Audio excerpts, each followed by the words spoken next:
Hoy llegamos al octavo tema de esta serie Voces de Fuego. Hemos pasado 7 profetas previos, los 7 de los 12 profetas menores.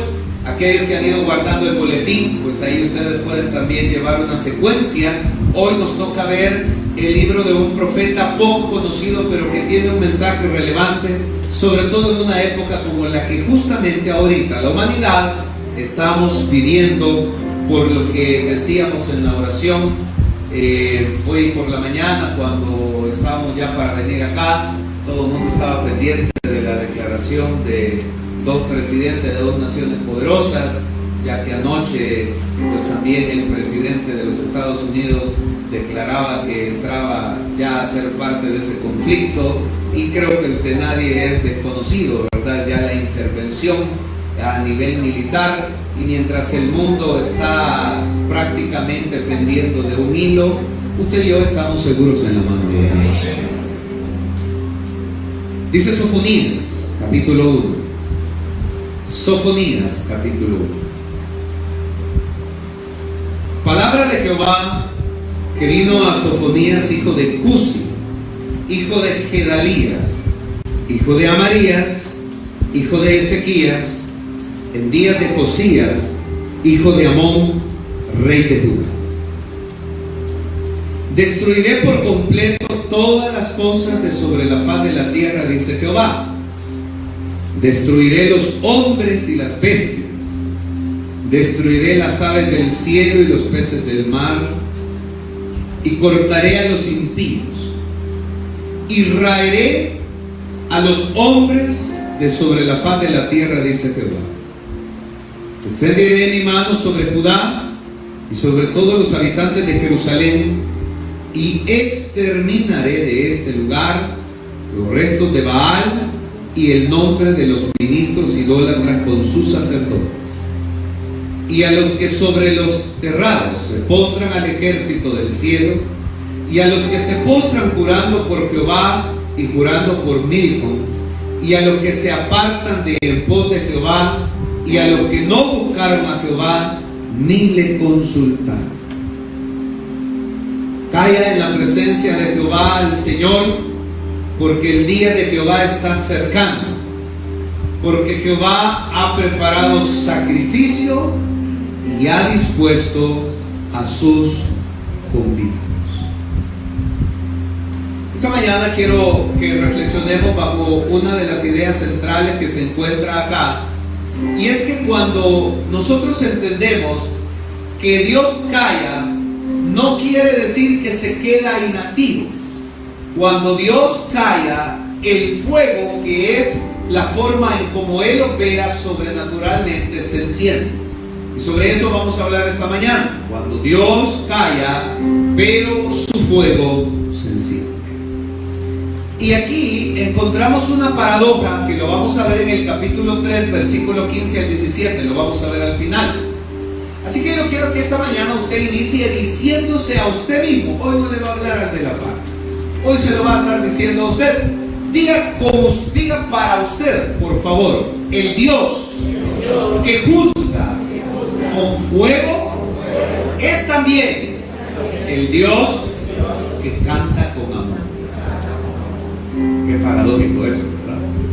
El Dios que juzga con fuego también es el Dios que canta con amor. Levante la mano todo aquel que alguna vez nuestros padres nos disciplinaron con un cincho. Usted de los niños.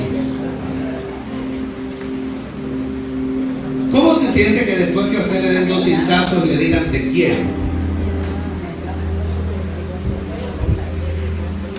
Paradójico, ¿verdad? Un poquito difícil de entender en ese momento que el que le acaba de dar 2 o 3 hinchazos le diga te amo, hijo. Y más difícil sería que el hijo o la hija le diga sí, papi, gracias por haberme pegado. ¿Cuántos le dieron gracias a sus padres cuando los disciplinaron? ¿Verdad que es paradójico? Pasan los años y uno entiende que fue para el bien de uno. Uno crece, madura y entiende que si esas correcciones no digo que fueron las mejores, eran las de esa época, pero si no hubiera existido corrección o disciplina, no hubiéramos aprendido, mejorado o apartarnos de acciones que nos hubieran destruido. Dios inicia hablando a través de un profeta poco conocido como es Sofonías, que profetizó, por eso leímos el versículo 1 y sitúa el tiempo en época de uno de los reyes que vivió también una época paradójica como fue el rey Josías. Porque Josías junto con Ezequías son dos reyes que van a ver avivamientos, pero que también van a ver que los avivamientos se diluyen si uno no cuida la presencia de Dios. Porque tanto Ezequías como Josías son dos reyes que vieron avivamiento. Pero si uno no cuida, si uno no guarda, si uno no mantiene encendido, si uno se acomoda, si uno se descuida, eso se puede ir apagando. Entonces Sofonías empieza a profetizar cuando del avivamiento ya solo sale humo. No sé si me doy a entender. Ya no es un fuego abrasador, sino que lo que ha quedado de ese avivamiento es solo humo. Y el humo, ¿qué provoca en las personas? Si usted está expuesto a un humo más de unos 5 minutos, ¿qué le va a dar a usted? ¿Le va a dar tos? ¿O se le va a resecar la garganta? ¿O le va a picar? Porque el humo es molesto. Dios le habla a una nación que bajo el rey Ezequías y bajo el inicio de Josías han experimentado avivamiento. Dos cosas hizo Ezequías y Josías en común. Una, derribaron los altares. Dos, reabrieron el templo porque los reyes antes de ellos lo habían cerrado. Eso quiere decir que la comunión con Dios se había descuidado. Pero Josías, cuando está en los últimos años de su mandato como rey, descuida esa comunión junto con el pueblo. Entonces Dios levanta a Sofonías para decirle a un pueblo que están por vivir el día grande y terrible del Señor para sus vidas. Pero ese día grande y terrible que proféticamente no se ha cumplido aún, y eso que Israel ha sufrido, y eso que Israel ha sido disciplinado. Yo no sé quiénes de ustedes posiblemente vieron en sus hermanos o ustedes fueron objetos que habían hijos a los que les caía de lunes a domingo. ¿Quiénes conocieron hijos que les caía de lunes a domingo? ¿O quiénes fueron hijos que les caía de lunes a domingo? Estoy hablando que había disciplina constante, ¿verdad? Porque digamos que les costaba portarse bien. Israel, ahora dividido en el reino del norte y el reino del sur, lleva para esta época como 280 años, todavía faltarán 120 años más de voz profética, porque nos hace falta ver a Habacuc, Ageo, Zacarías y Malaquías. Pero para ese contexto, Israel lleva ya mucho tiempo recayendo en la misma práctica que lo llevaba a apartarse de Dios, que era la idolatría. Y la idolatría es todo aquello que hacía que el corazón del pueblo se desviara de lo principal. Lo principal debería de ser Dios. Pero el pueblo de repente hacía del comercio su Dios. O sea, el comercio no es nuevo, el comercio ha existido siempre. Y entonces cuando Israel tenía grandes cosechas, gran abundancia e intercambiaban con las naciones vecinas, eso hacía que ellos dejaran de depender de Dios, de confiar de Dios, y entonces descansaban en que todo estaba en que hubiera buena cosecha, que hubiera un buen cultivo, que hubiera buena siembra, y entonces iba a haber dinero. Cuando el pueblo estaba bien y no había tiempos de guerra, ellos sentían entonces que todo marchaba bien, pero descuidaban su comunión con Dios. Y ese descuido generaba dos cosas. La primera es que el pueblo empezaba a tolerar el pecado. Diga conmigo, tolerar. Y cuando entendemos por tolerar, la definición de tolerar es permitir o permitirse hacer cosas que no se hacían antes. Porque la intolerancia es justamente no tolerar eso. O sea, vaya, para decirlo en el mejor de los salvadoreños, levante la mano los que ya a esta altura tenemos que tomar leche deslactosada. ¿Por qué tomamos leche deslactosada? Porque ya el estómago, después de 46 años, le estoy hablando yo, me empieza a decir que ya no tolera la lactosa. Porque aunque me la tome, yo sé que eso me va a traer un malestar. ¿Qué problema es cuando el pueblo tolera lo malo? Yo no sé si usted, yo sé que podría, pero no es lo idóneo. ¿Cómo se sintiera que usted tuviera una espina en su parte, digamos, que tuviera una espina en la planta del pie? Pero como es chiquita, usted no se la saca. ¿Podría caminar? Sí. ¿Podría movilizarse? Sí, pero tarde o temprano eso le va a pasar factura. Israel empezó a tolerar el pecado, la idolatría, la inmoralidad. Entonces Dios levanta Sofonías para decirle al pueblo: es hora que despierten a una realidad. La realidad es que el Dios que juzga con fuego también es un Dios que va a cantar con amor, pero primero juzgará con fuego. Por eso dice el versículo 7 que leímos: calla en la presencia de Jehová el Señor, porque el día de Jehová está cercano.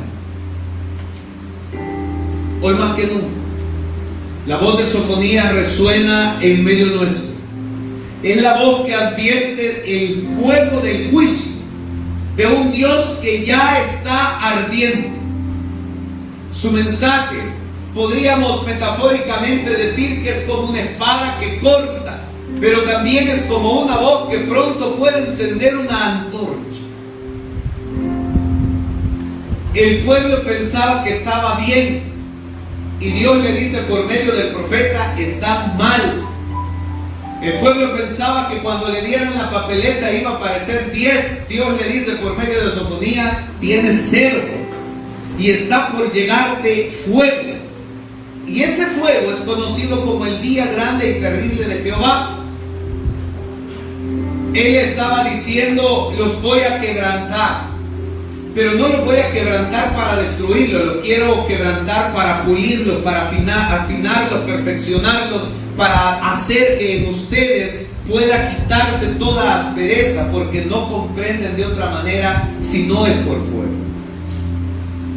Levante la mano todos los que bastaba que su mamá o su papá le dijera algo para que usted comprendiera. Qué bueno por usted, porque había otros que había que... Y si no era así, no reflexionaba, no comprendía o no mejoraba.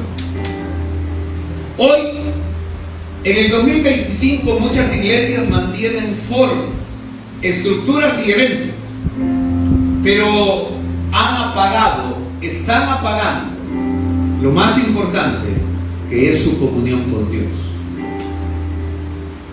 Hoy la prédica ya no produce quebranto, y no porque Dios no siga hablando, sino porque la actitud de muchos es resistirnos a lo que Dios nos está diciendo. Yo no sé cuántos de ustedes alguna vez les pasó, a mí una tan sola vez me pasó y nunca lo volví a hacer. Mi abuelita me estaba regañando y yo empecé a hacer esto. ¡Ah! Cuando vine en mí solo.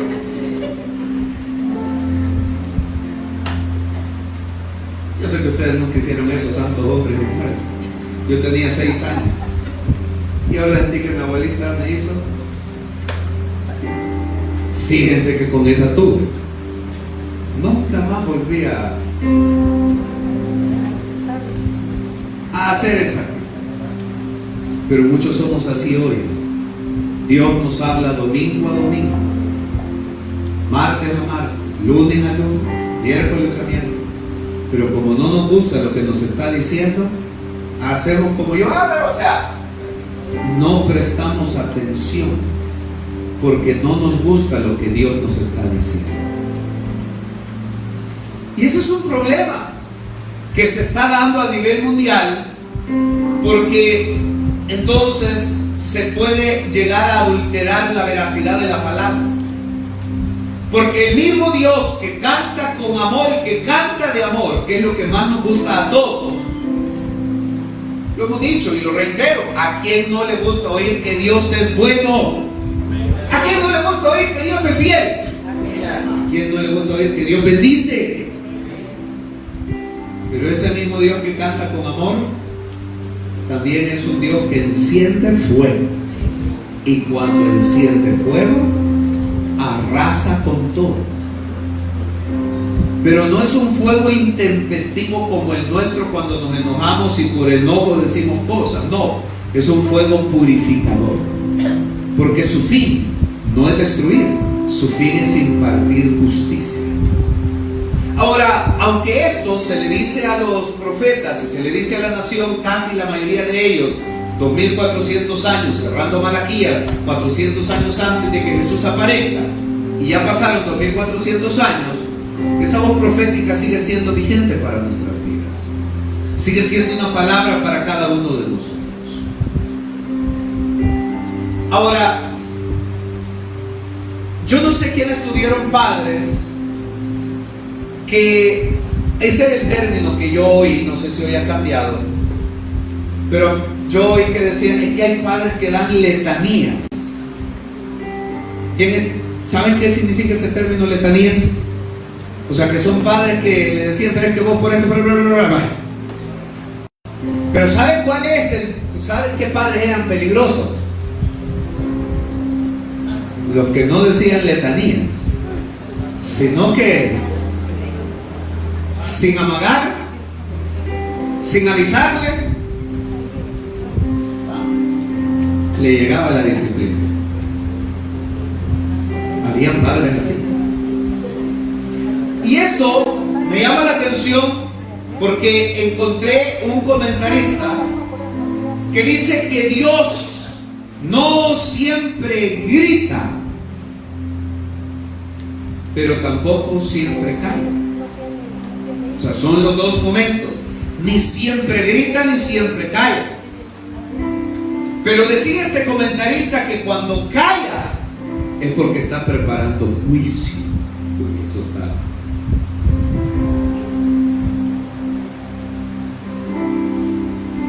Y a veces cuando pareciera ser que ya como que no resuena su voz, es porque cuando vuelva a hablar será para dar la orden que venga el juicio. Eso es como cuando aquel padre le dice, te va a caer. Y no se lo dice dos veces, y no solo, pero ya le había advertido a usted. Lo primero que aprendemos hoy en día es el peligro de la religión sin quebranto.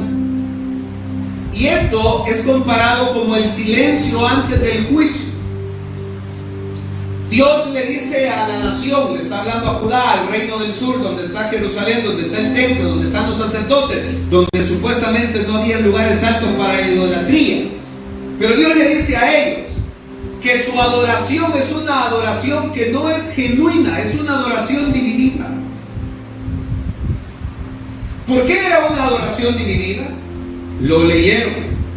Porque adoraban en ese momento a una deidad llamada Milcom, pero también adoraban a Dios. Y más adelante en el Nuevo Testamento se nos dice que no podemos servir a dos señores. Eso no se puede.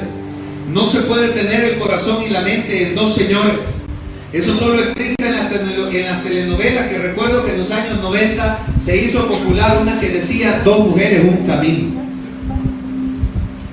¿Quién sabe de qué estoy hablando? La vieron. Yo veía los anuncios que tendría 10 años.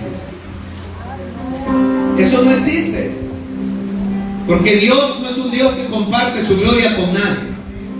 Dios, si en algo es celoso, es en el que Él sea el primer lugar en nuestras vidas.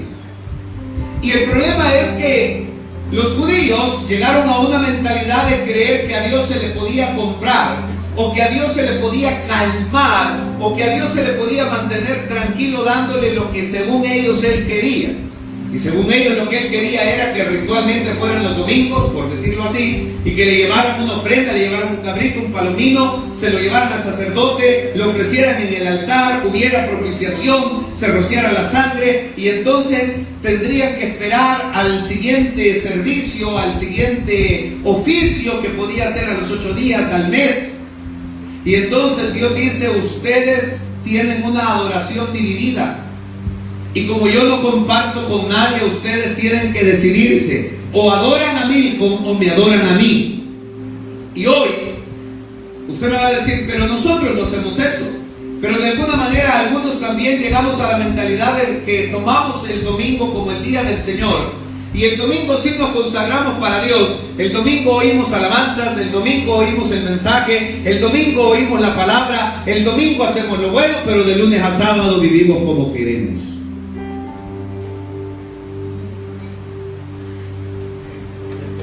Es la misma actitud para Dios. Es el mismo problema. Y entonces nosotros decimos, ¿por qué el combustible del domingo no me alcanza hasta el otro domingo? Porque se va evaporando a causa de que lo consumimos en cosas que a Dios no le agradan. Y entonces decimos, ¿por qué no me alcanza, por decirlo algo, las 2 horas de culto del domingo hasta el otro domingo? Porque el alma y el espíritu deben de ser llenas cada día. Debe de ser alimentado cada día. Entonces algunos le cedemos el control a Dios.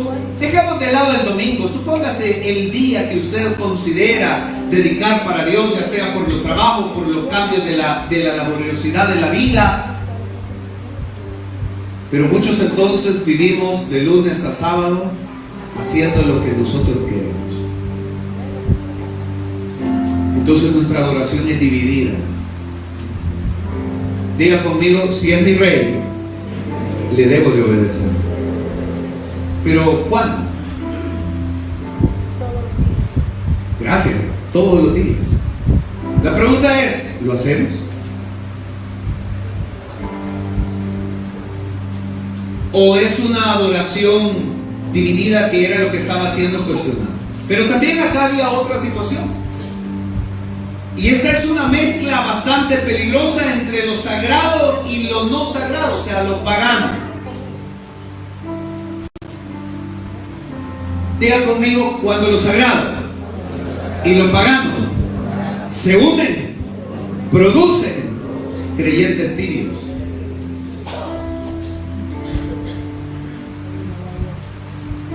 Cuando usted mezcla agua helada con agua caliente, ¿qué le sale? Pero usted ya sabe por dónde voy. Apocalipsis al final, hablando sobre el contexto que Dios no es un Dios de medias tintas, dice: por cuanto no eres ni frío ni caliente, sino que eres tibio, tendré que vomitar. Por eso le dije que no le iba a hablar a nadie, hoy se va a hablar a usted. Ponga su mano en su corazón y diga: o le obedeces o no le obedeces. Pero a medias no existe.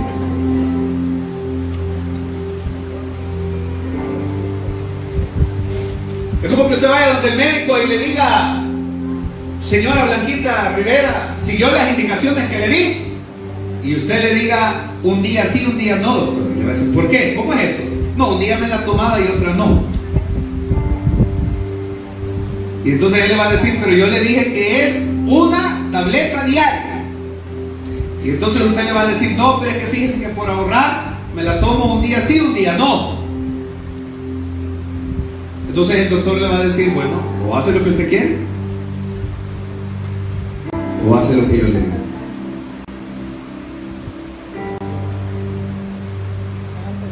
¿Cómo somos con Dios? Al final, o sea, cada uno evaluándonos. Ponga su mano otra vez en su corazón y diga: ¿te tomas la dosis como Él te dice? Dígaselo usted. ¿Te tomas la dosis como Él te dice o como tú crees que te la debes tomar? Se lo voy a tratar de ejemplificar de esa manera. Hay un culto, cualquiera puede hacer el énfasis y usted tiene la efervescencia y usted oye, por ejemplo, que dice que Dios es un Dios que bendice la generación, que es un Dios que bendice hasta la tercera y cuarta generación, y usted dice: gloria a Dios. Pero en eso el predicador dice: pero para que eso se cumpla, usted debe de criar y educar bien a sus hijos. Y entonces ahí la gente ya nos dice. Entonces nosotros no podemos obedecer a Dios en unas cosas y en otras no. Hay una historia, esto es verídico, Usted puede buscarlo, esto se dio en Argentina el siglo pasado. Y esto fue llegado a conocer como el diario de Irigoyen, o Irigoyen, si no mal recuerdo. No me recuerdo, no voy a mentir, cómo se llamaba el presidente de turno, estoy hablando hace más de 100 años. Pero la situación es que este presidente era un presidente que vivía ajeno a la realidad. Dicho de otra manera, era un presidente que la realidad era lo que él decía según él. Entonces, un escritor desarrolló este periódico que se llamó el Diario de Irigoyen, y en este diario solo se escribían cosas buenas. Entonces, cuando le llevaban, esta no es una anécdota, hermano, es una realidad. Por si usted cree que te parece a algún país, que eso ya es otra cosa. Pero estoy hablando de hace 100 años. El que entendió dice, no, ahí después le explico qué quise decir. Entonces, este presidente, cuando le llevaban el periódico cada mañana, leía que todo en Argentina iba, porque se lo escribían a como él quería. Ponga su mano en su corazón y diga: la Biblia no la puedo interpretar como yo quiero, sino como Dios la ha establecido. Y ahí se vuelve la lucha de cada uno de nosotros. Pero todavía estoy en el primer punto. Si no lo logro terminar el bosquejo, yo se lo voy a mandar hoy a cada uno. Hay una indiferencia alarmante. Diga conmigo: indiferencia. Por ejemplo, no es nuestra realidad, pero supóngase que aquí hubieran bocinas como hay en muchos países del Oriente Medio, y de repente, ahorita mismo, se oyera una alarma que usted sabe que posiblemente van a caer unos 40 misiles acá en este país. Usted tendría que esperar que yo le dijera: alarma. No, ¿verdad? Me quedo predicando solo cuando todo ya...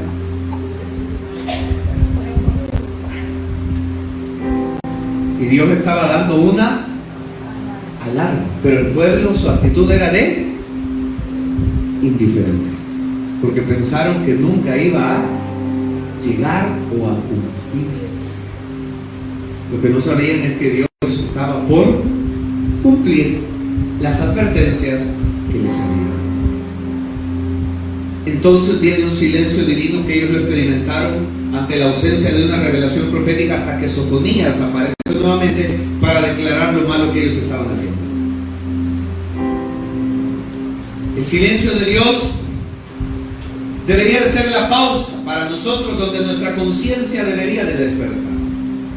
Diga conmigo, por favor: cuando Dios hace silencio, me está dando tiempo para que mi conciencia pueda despertar por medio de la palabra.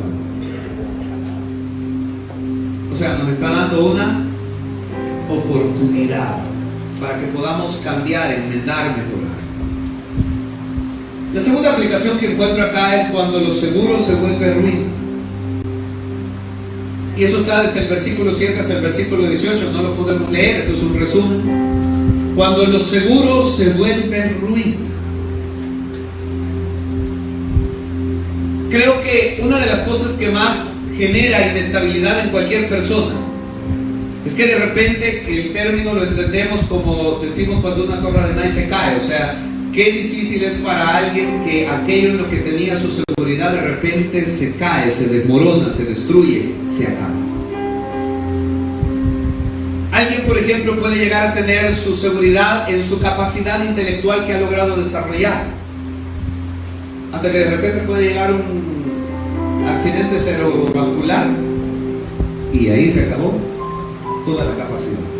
No sé si ustedes han estado al tanto de las noticias de Colombia, como uno de los precandidatos que apuntaba que podía llegar a ser el próximo presidente de Colombia, y que sufrió un atentado, eso creo que hace unos 15, 20 días aproximadamente, y le dispararon, una eminencia, pero ahí está con un sangrado interno que no lo pueden detener, y lo más probable es que él pueda fallecer. Y si sobrevive, toda aquella eminencia que había en él habrá quedado atrás. El problema para Judá es que Judá sentía como nación que su seguridad eran las alianzas, era que la tierra estaba produciendo, era que estaban haciendo intercambio comercial, y es como decir, estamos también que ahorita busquemos o no busquemos a Dios, no nos interfiere en nada. Dios les dice, todo eso se va a acabar, todo eso va a ser como una ruina. La confianza mal depositada. Hay muchas personas que su tendencia es confiar más en su finanza o en su capacidad de hacer dinero que en la fe que deben de tener en Dios. Por eso cuando pasan escándalos como lo que en el país hemos visto o fuera del país, qué congoja para alguien que dice, pero es que yo deposité todos mis ahorros ahí porque me dijeron que me iban a dar tanto por ciento. ¿Han visto ustedes esas noticias? Porque su confianza había sido mal depositada. O sea, no estaba en el lugar seguro. Argentina nuevamente vuelve, no tengo nada contra Argentina, es lo que más he estado leyendo en estos días. Vivió, creo que fue hace 20 años, una situación en la que hubo una conversión económica y de repente usted tenía, por decir algo, allá son pesos, usted tenía 1 millón de pesos y mañana lunes amanece con 10,000 pesos. Porque el país vivía una crisis. Eso es una realidad, usted lo puede buscar. Y qué convulsión que usted se acuesta teniendo 1 millón de pesos y se levanta teniendo 10,000 pesos. Y usted va a reclamar y le dicen, esto es un problema nacional. De gracias que tiene 10,000 pesos, porque no le íbamos a dejar. Y usted dice, pero ¿qué ese es el fruto de mi trabajo? Sí, o sea, yo sé que son cosas complejas. Y esas son las lecciones que muchas veces nos cuesta entender. Por eso Sofonías le dice a la nación, ustedes deben de tener un único fundamento. Y el único fundamento inconmovible en todos los siglos es Cristo. El único fundamento que no se desestabiliza, que no se corroe, que no cae, que no se desmorona, es Cristo. La gente creyó que cuando apareció Atila y los hunos, Europa iba a ser destruida. La gente pensó que cuando Gengis Khan apareció también con los mongoles. La gente creyó que cuando Hitler, Napoleón Bonaparte, cuando Mussolini, cuando Stanley, cuando Lenin, cuando todos ellos dijeron esto jamás va a terminar. Pero todos han acabado, ya no hay ninguno. El único que todavía está es Cristo. Tu fundamento y el mío debe de ser Cristo, en quien no hay sombra de variación. Este viernes que estábamos en Montenegro y veíamos a muchos de los niños siendo adolescentes, ya no reconocíamos a varios porque han crecido. Y eso quiere decir que todo cambia. Diga conmigo, todo cambia. Ponga su mano aquí en su cabecita y diga, ¿cómo me va cambiando el pelo? Algunos porque, vamos por usted, hermano Fernando, algunos porque ya no tienen, otros porque se les va poniendo blanco. Todo cambia. Todo cambia. Hay días que usted está sano y de la nada el día de mañana usted está enfermo. Hay días que usted está feliz, por lo menos el 15 y el 30 porque le han pagado, y ya el día 1 y 2 todo cambia. Lo único que no cambia es Dios. Entonces Sofonías le hace entender a la nación el verdadero valor. Y el verdadero valor es que Dios no se impresiona por lo que nosotros llamamos éxito, cualquiera este sea, intelectual, económico, sino que a Dios lo que le impresiona es la actitud de rendición y de adoración genuina de alguien. Eso es lo que realmente Dios respalda y bendice. Cuando yo no estoy diciendo que el dinero es malo, no. El amor al dinero, la Biblia dice que es lo malo. Porque así como hay pobres orgullosos, hay ricos humildes. Nadie dijo amén, pero es verdad. Hay ricos humildes, hermanos. Hay ricos que no compran Tommy camisa porque no quieren impresionar a nadie. ahí andan de la megapaca. Y entonces uno dice, qué bárbaro, qué tacaño. No, a veces administran mejor. En cambio, usted y yo vamos a dejar el salario de la quincena solo para que nos vean que andamos bien vestidos. Y una sinfonía en el estómago porque ya no nos alcanzó para comprar comida. Muchas veces somos así. Entonces Dios no se deja impresionar por esto. Entonces Sofonías le dice a ellos, ustedes deben de aprender a vivir por fe. Diga conmigo, el justo vive por fe, no por cálculo. Dígase a usted, yo vivo por fe, no por cálculo. Hermanos, si usted y yo viviéramos por cálculo, todos los meses nos doliera la cabeza porque nunca nos van a salir las cuentas.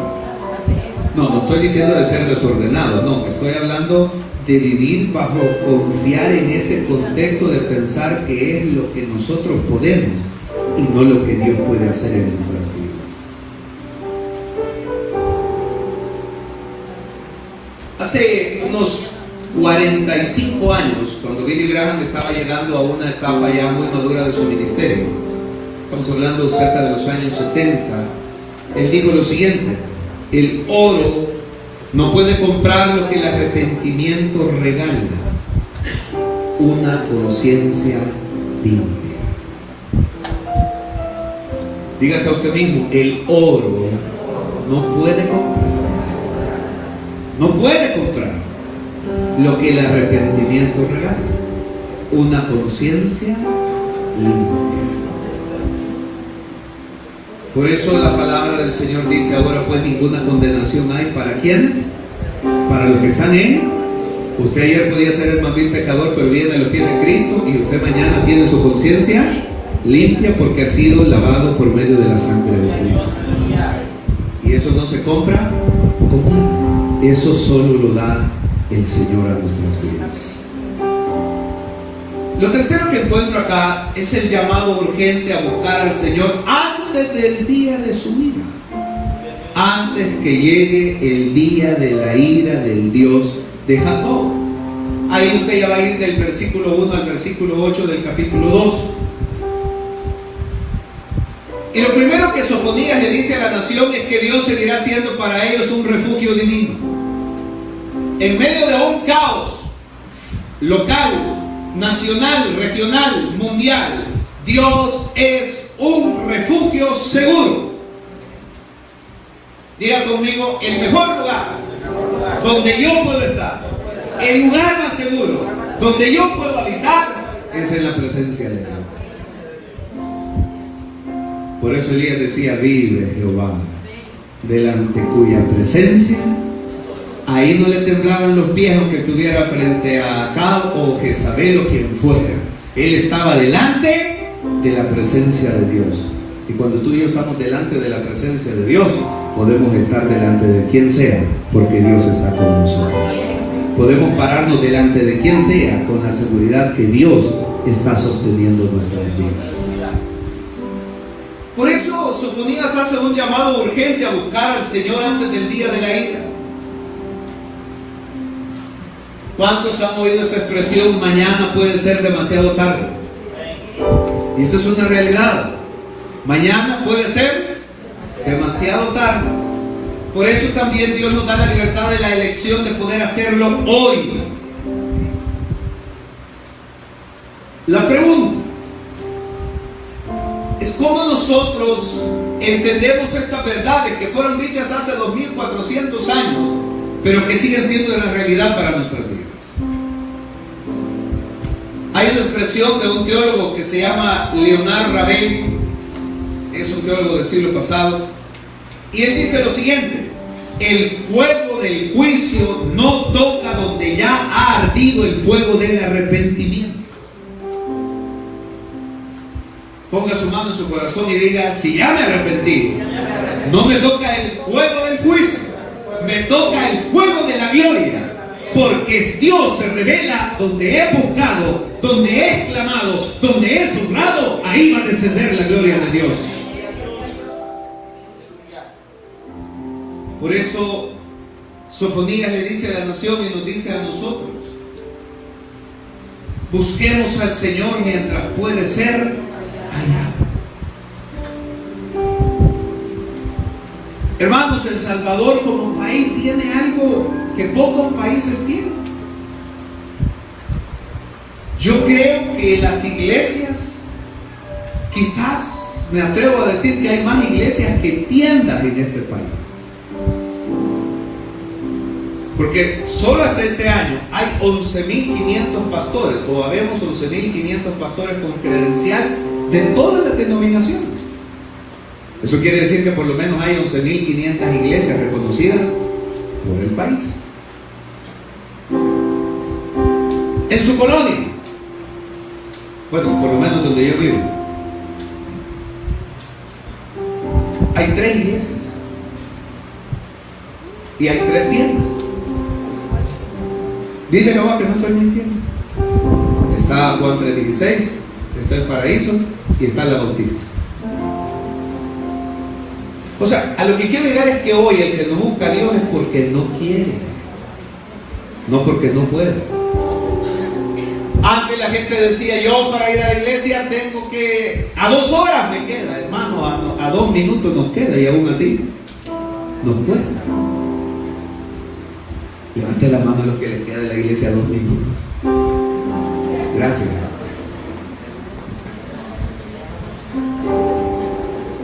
El profeta dice: buscar a Jehová mientras pueda ser. Todo el mundo quería estar en los cultos, pero en la pandemia. Ahí querían estar en la iglesia. Qué paradójico. Oh, cómo quisiera que una iglesia estuviera abierta. Y cuando estaban abiertas, pero mire qué paradójico. Se abren las iglesias, se llenan los súperes, se llenan los centros comerciales, se llenan los estadios, y el lugar más peligroso para ir es la iglesia. Porque muchos dijeron: es que no podemos contagiar. Hablo cuando ya se apertura. Sofonías sigue diciendo aún hoy en día: hay que buscar al Señor mientras Él pueda ser hallado. La cuarta idea que extraigo, para eso usted va del versículo 8 al versículo 16 del capítulo 2, es que las naciones no son inmunes. Dios juzgará la arrogancia colectiva. Miren, hermanos, a lo largo de la historia, y esto pasó desde el mismo génesis de la vida, cuando se levantó el primer imperio, o el intento del primer imperio, que fue encabezado por Nimrod, previo al contexto de la Torre de Babel. Así sea quien sea, puede llegar a ser hasta Donald Trump, pero quien sea, ninguna nación que desafía la justicia moral de Dios va a quedar impune. Ninguna. Porque nadie puede contra Dios. Ahora, si una nación no quedará impune, menos usted y yo. Por eso más adelante tenemos 2 lugares donde Dios ha revelado que podemos estar: o en el tribunal de Cristo, o en el juicio del gran trono blanco. Uno para que lo galardone, otro para oír: apartados de mí, nunca os conocí, malditos de mi Padre, al fuego eterno. Por eso Nehemías es una voz profética, Sofonías es una voz profética, para denunciar aquello que destruye el alma de una generación. Y es aquí donde usted y yo no somos ni debemos ser cómplices. Diga conmigo: yo no debo ser cómplice de lo que Dios rechaza. ¿Qué es un cómplice? ¿Qué es un cómplice? El que participa. ¿Qué es un cómplice? Un colaborador. ¿Qué es un cómplice? El que encubre. Voy a decir lo que dijo la hermana. La hermana dijo: el que encubre las sinvergüenzadas. ¿Qué es un cómplice?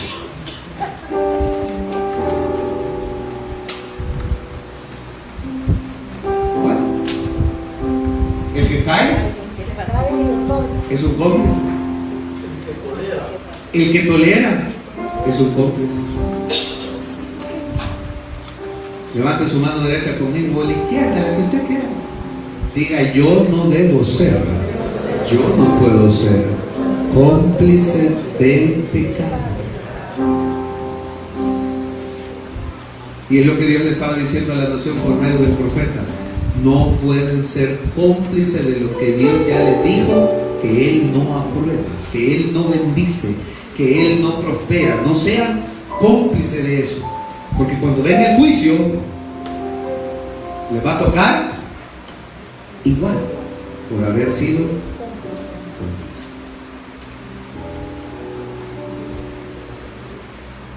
Hay un teólogo que no es muy conocido. El nombre no me voy a atrever a mencionarlo porque está en alemán. No sé si alguien sabe hablar alemán. Pero el apellido es Bonhoeffer. Este teólogo cristiano es un teólogo de los años 30, 40, 50. Murió, creo, iniciado. No pasó de los 50. Este es un teólogo que es de nacionalidad alemana y estuvo preso en la época de Hitler por su fe como cristiano. Y Bonhoeffer dijo lo siguiente: el juicio de Dios comienza cuando su pueblo deja de hablar con verdad.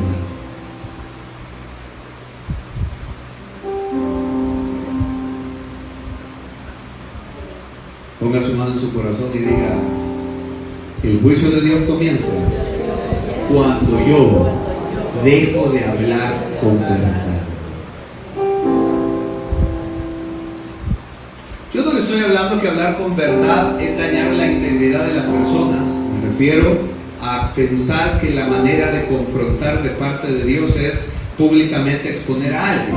Pero hablar con la verdad es justamente llamar las cosas por lo que son. Entonces, si alguien ha pecado, por más bonito que le queramos decir, al final tenemos que hacerle conciencia que ama. ¿Qué prefiere, diría alguien, que no se infecte de una enfermedad transmisible sexualmente? ¿O que se mantenga santo para Dios? O sea, ¿qué prefiere? O sea, la Biblia no es que está diciendo, no, vaya. La Biblia no dice, mire, vayan a una clase para que puedan aprender todos los métodos antiguos. No estoy diciendo que eso no sea correcto, pero no es eso. Lo correcto es que la persona se pueda guardar para... Por eso el juicio empieza desde que uno deja de hablar la verdad. Porque cuando uno no habla la verdad, uno se vuelve...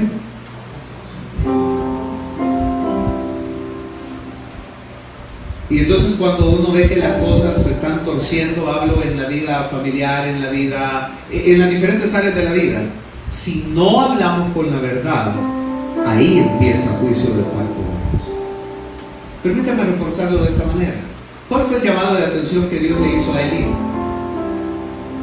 Le dijo, Elí, mira, hay telarañas en el tabernáculo.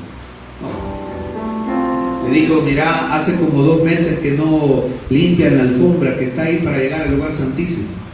No, ¿verdad? ¿Qué le dijo Dios a Elí? ¿Por qué no has estorbado a tus hijos? ¿Por qué si sabes, siendo el sacerdote y el juez, por qué si sabes que tus hijos hacen maldad, no los estorba? Ahora, estorbar no es que les iba a mandar a colgar, hermano, ni que les iba a volar la cabeza, era que les iba a decir: lo que ustedes hacen ofende a Dios, lo que ustedes hacen no es correcto. Pero Elí hizo. Elí era salvadoreño. Diga conmigo, se hizo el del ojo cacho. Y un día Dios levanta a Samuel Mire qué interesante que ya Dios no le habla a Elí, sino que ahora le habla ¿a quién? A Samuel. Uy, eso es... Presten atención a esto. Esto no estaba en las notas del mensaje, esto ahorita que en lo que estoy predicando. Pero presten atención a esto. Ponga su mano en su corazón. Le dije que no iba a decir nada más. Dígase su propio nombre. Diga, ya te fijaste. Que a quien puedes formar y enseñarle es el que te puede dar una palabra de juicio.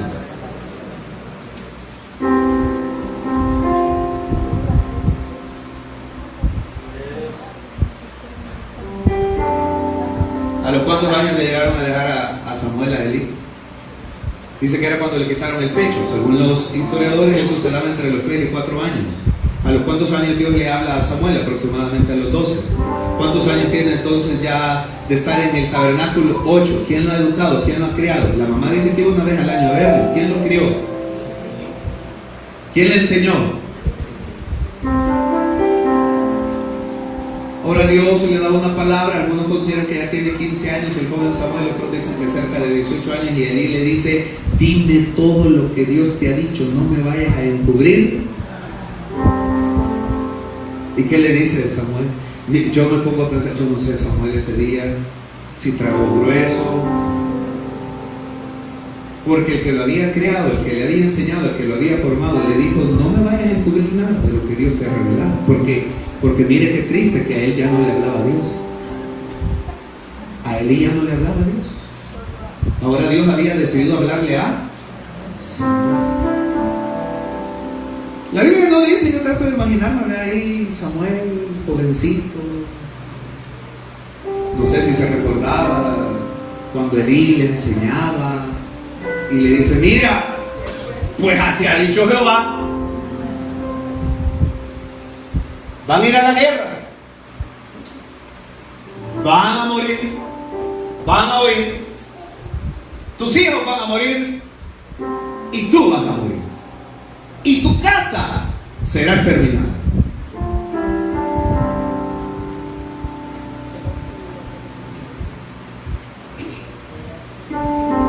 Yo puedo equivocarme, pero si yo hubiera oído eso, creo que me arrepiento.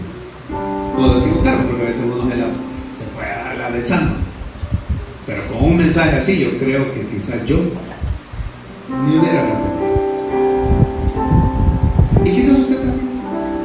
Pero Elí le responde a Samuel que Jehová haga como a él le plazca.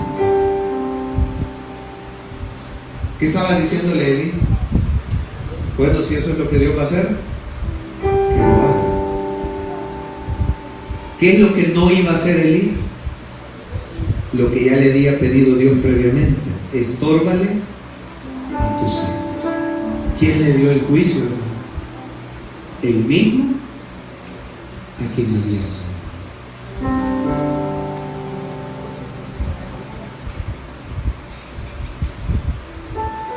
Qué duro ha de ser, ¿verdad? No sé cómo se sintieran los jóvenes levantarse un día en su casa y decir: así dice el Señor, por cuanto antes orabas y ayunabas y hoy solo pasas viendo novelas. Yo sé que ustedes santas mujeres, no, hablo de otra iglesia. O imagínense que hoy la nueva generación diga: por cuanto antes hacías esto y hoy te has descuidado. Porque esa es la historia, esa es la realidad. Ahora, al final, qué interesante la situación. Voy a regresar acá a Sofonías, era nada más una aplicación. Pero la nación tendrá que vivir esta situación. Si ellos no hablan la verdad, va a haber juicio. Pero dicen los expertos en homilética que ningún mensaje debe de ser dejado en un ambiente donde la gente quede como que el escenario final es de dolor, tristeza, angustia, abatimiento, derrota, victoria. Y los profetas tienen esa estructura. Ningún profeta termina hablando de juicio. Todos los profetas terminan hablando de esperanza. Porque nuestro Dios no es un Dios que le encante castigarnos, es un Dios que le encanta amarnos. Puede decirse a usted mismo: mi Dios no se deleita en castigarme, Él se deleita en bendecirme. Porque por eso iniciamos diciendo que el Dios que arde en fuego también es el Dios que canta en amor. Yo pedí que me proyectaran la última cita, que es la de el capítulo 3 de Sofonías. Si usted puede ir conmigo.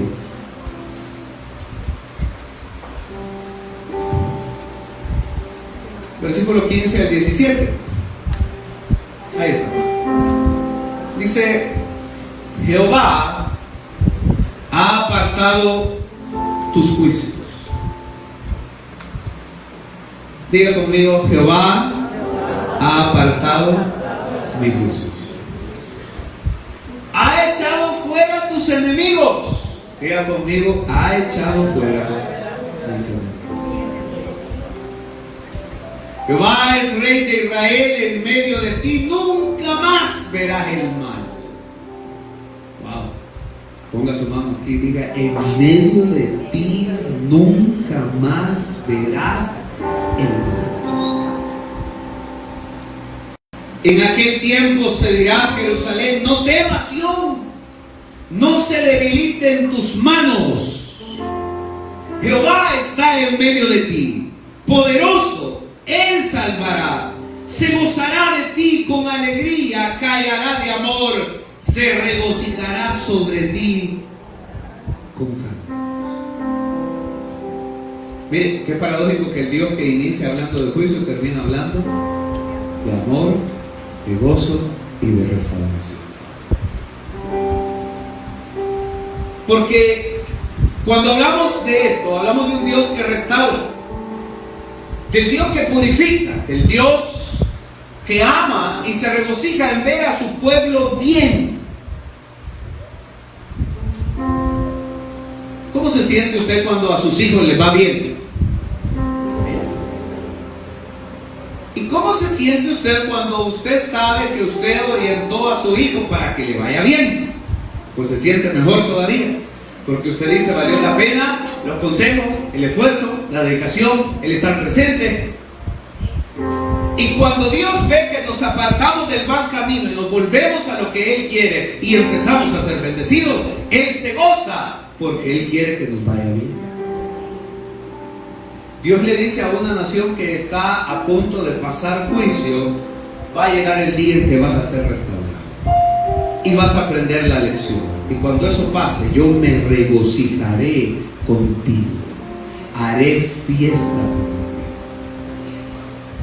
Mire, ¿quiénes de ustedes tienen una imagen de sus padres como padres serios, enojados? Así, honestamente, levanten la mano. Levanten, así, ya no le van a pegar, porque levanten.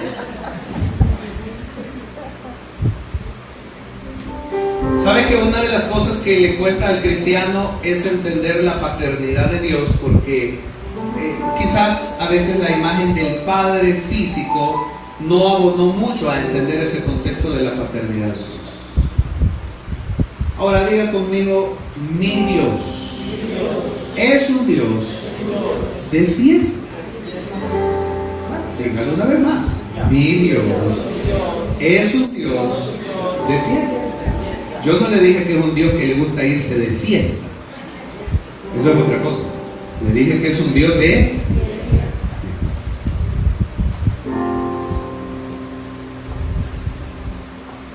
Es un Dios que le gusta que lo adoren.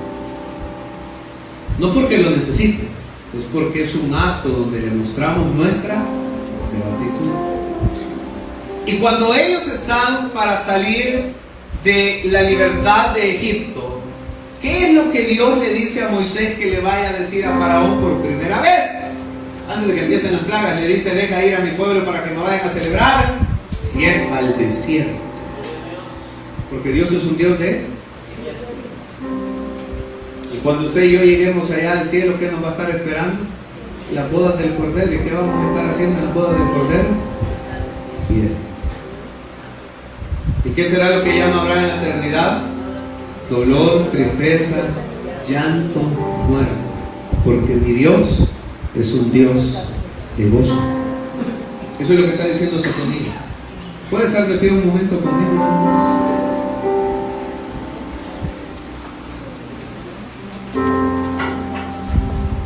Si me ayudas, aquí viene la ciudad a cantar.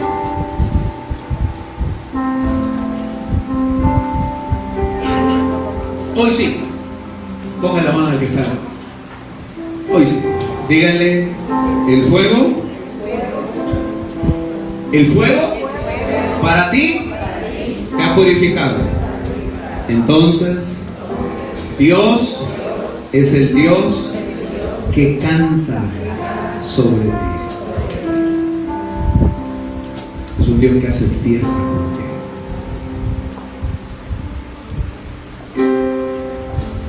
Ahí donde usted está, permítanme orar por usted. Y que sea Dios, hermanos, continuamente haciendo fiesta. Cuando dice el profeta, callará de amor. Se lo voy a explicar de esta manera antes que nos ministren con una alabanza. ¿Quiénes de ustedes recuerdan esa escena cuando su primer hijo o hija tenía meses de nacido y estaba con los ojitos cerrados en la cuna, dormidito? Sí, uno que usted se quedaba hasta bobo, callado, ¿verdad? Y usted decía, y eso tan lindo puede ser mío. Y usted decía, y eso, o usted puede decir, qué bonito me quedó, ¿verdad? Pero usted quedaba anonadado, ¿sí o no? Y no quería hacer ni bulla, porque le producía tanta ternura. Eso es lo que Dios está diciendo. Dice, cuando Dios, es lo que Sofonías decía, cuando Dios ve a Judá, calla de amor. Pero no solo calla de amor, dice, se regocijará de ti. O sea, hará fiesta por ti. Claro, para eso la nación tuvo que haber pasado primero el fuego purificador. Pero cuando venimos a Cristo, ya no hay condenación. Al venir a Cristo, lo que hay es la promesa de Dios, que aquellos que le amamos a Dios, entonces todas las cosas nos ayudan para bien. Hoy es una mañana donde Dios quiere hacer fiesta sobre ti y callar de hablar.